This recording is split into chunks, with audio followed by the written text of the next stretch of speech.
संयुक्त राष्ट्र सुरक्षा परिषद यानी एनएससी एक बार फिर दुनिया भर में चर्चा का विषय बनी हुई है। जिस संस्था को युद्ध रोकने, शांति बनाए रखने और वैश्विक विवादों को सुलझाने के लिए बनाया गया था, वह आज खुद एक बड़ी बहस का केंद्र बन चुकी है।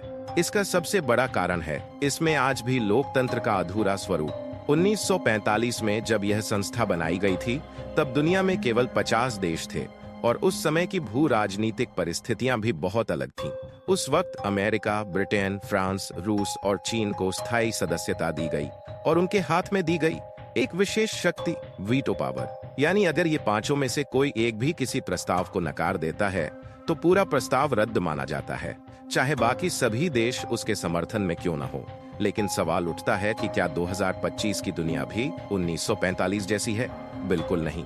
आज 193 देश हैं, दुनिया बहुपक्षीय हो चुकी है और भारत जैसे देश जो जनसंख्या, अर्थव्यवस्था, सैन्य ताकत और तकनीक में विश्व के अग्रणी राष्ट्रों में गिने जाते हैं, अब भी इस व्यवस्था में हाशिए पर हैं। भारत ने अब इस असमान और पुराने सिस्टम के खिलाफ खुलकर मोर्चा खोल दिया है।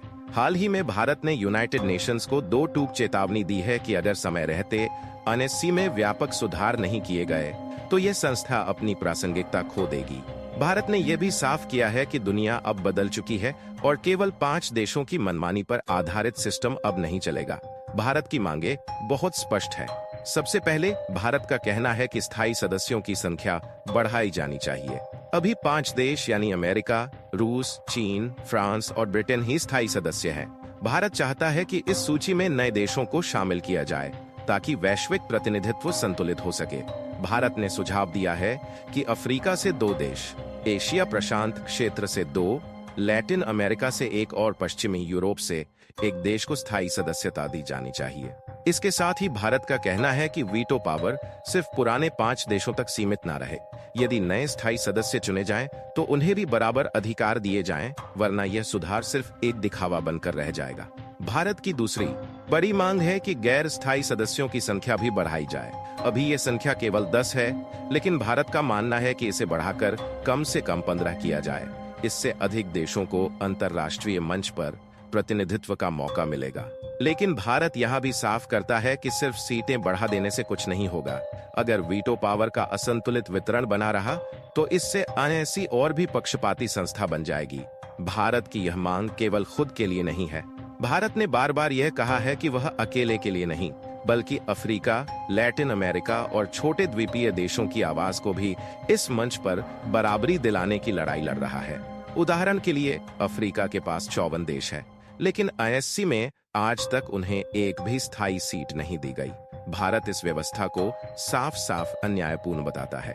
अब सवाल उठता है कि भारत के इस मांग का समर्थन कौन कर रहा है? तो यहाँ भारत की कूटनीति की सफलता दिखती है। G4 देश भारत, जापान, जर्मनी और ब्राजील लंबे समय से एक दूसरे की स्थायी सदस्यता की दावेदारी का समर्थन करते आ रहे हैं। इसके अलावा अमेरिका, फ्रांस और ब्रिटेन ने भी कई बार खुले मंचों पर भारत की दावेदारी को सही ठहराया है।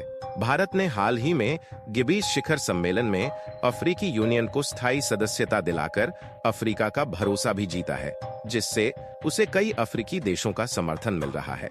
मालदीव, भूटान, सेशेल्स जैसे छोटे देशों के साथ भारत की करीबी साझेदारी भी अब रंग ला रही है।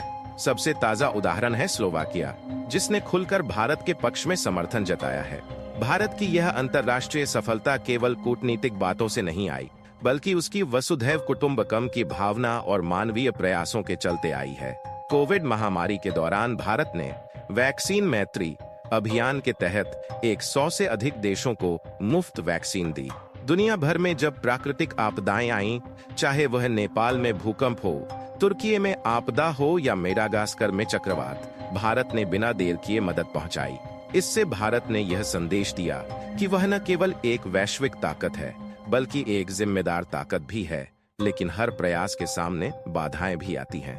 भारत की दावेदारी के खिलाफ एक समूह भी खड़ा है, जिसे यूनाइटेड फॉर कंसेंस ग्रुप या कॉफी क्लब कहा जाता है।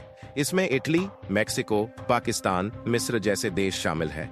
इनका कहना है कि किसी भी देश को स्थायी सदस्य न बनाया जाए, बल्कि एक नई श्रेणी बनाई जाए जिसमें लंबे समय के लिए नॉन परमानेंट सदस्य हों। लेकिन वीटो पावर फिर भी केवल उन्हीं 5 पुराने देशों के पास रहे। इस समूह की मांगे सुधार की आड़ में पुराने सिस्टम को बनाए रखने की चालाकी भर है। इससे भी बड़ी चिंता चीन का छिपा विरोध है।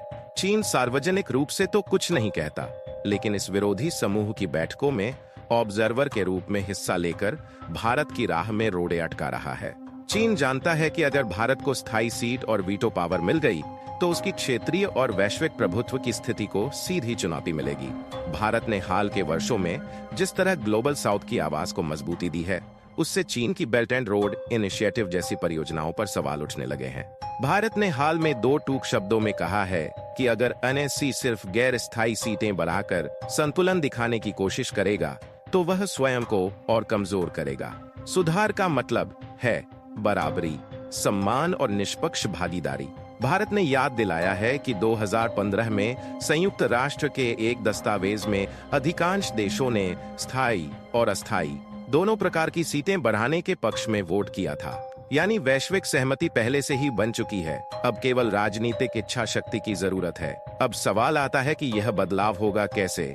इसके लिए प्रस्ताव संयुक्त राष्ट्र महासभा उनगै में रखा जाएगा, जहां 193 देश वोट करेंगे।